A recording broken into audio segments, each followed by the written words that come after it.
Umair bin Wahb al-Jumahi adalah salah seorang pahlawan dan ahli peperangan kafir Quraisy. Karena kepiawaiannya, ia sering disebut sebagai setan Quraisy pada masa jahiliyahnya.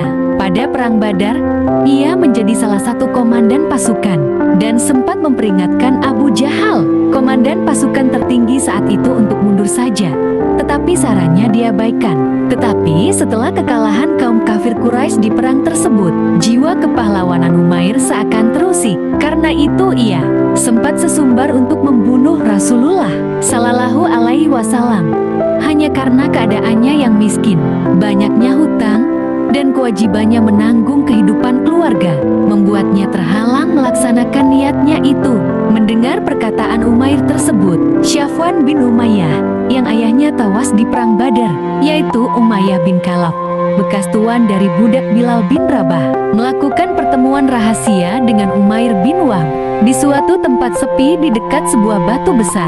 Ia memberikan penawaran kepada Umair bin Wahb untuk membalaskan dendam membunuh Rasulullah Shallallahu Alaihi Wasallam, di mana perjalanannya ke Madinah akan dibiayai, hutang-hutangnya dilunasi, dan kehidupan keluarganya akan dijamin.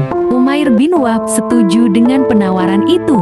Umair bin Wahb berangkat ke Madinah dengan pedang terhunus. Sesampainya di Madinah, Umar bin Khattab tetap melihat kedatangannya dan melaporkannya kepada Nabi Shallallahu Alaihi Wasallam. "Wahai Rasulullah, musuh Allah Umair bin Wahb datang. Izinkanlah saya membunuhnya." Nabi Shallallahu Alaihi Wasallam melarang Umar bertindak apapun. Namun demikian ia sendiri yang menyambut Umair dan sambil berpesan kepada orang-orang Ansyar, "Waspadalah terhadap lelaki keji ini. Bawalah dia kepada Rasulullah Shallallahu Alaihi Wasallam." Sesampainya di hadapan Nabi Shallallahu Alaihi Wasallam, beliau langsung bersabda, "Wahai Umair, untuk apa engkau kemari?" Umair mencoba mengelabui Nabi Shallallahu Alaihi Wasallam dengan mengatakan bahwa kedatangannya untuk menebus tawanan yang ditahan pasukan Muslim di Perang Badar. Soal pedangnya yang terhunus, dikatakannya hanya karena lupa saat turun dari kendaraannya tadi. Tetapi Nabi Shallallahu Alaihi Wasallam terus mendesak dengan bersabda, "Jujurlah, apa yang membawamu kemari?" Saat Umair bertahan dengan alasannya soal tawanan itu, Rasulullah Shallallahu Alaihi Wasallam bersabda, "Lalu apa yang dijanjikan Syafwan bin Umayyah di dekat batu itu?" Umair bin Wahb terkejut dan berkata, "Ia tidak menjanjikan sesuatu pun." Rasulullah Shallallahu Alaihi Wasallam bersabda, "Bukankah engkau menyanggupi untuk membunuhku? Dengan imbalan ia akan membayar hutang-hutangmu dan menjamin kehidupan keluargamu. Namun Allah pasti akan mencegah niatmu itu." Umair berkata seakan tak percaya, "Demi Allah, saat itu tidak ada orang lain selain aku dan Syafwan.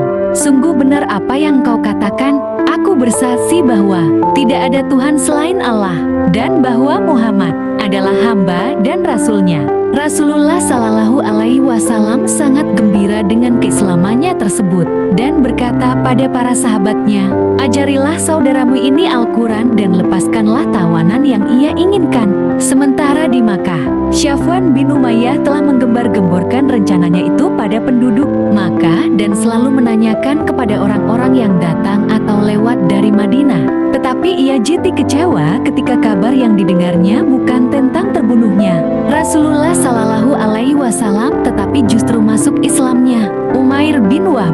Saat kembali ke Makkah, Umair justru menjadi pendakwah dan tidak ada orang kafir Quraisy yang berani menghalanginya. Setelah beberapa waktu lamanya tinggal di Makkah, ia berhijrah ke Madinah bersama banyak sekali orang Quraisy yang telah masuk Islam karena ajakannya.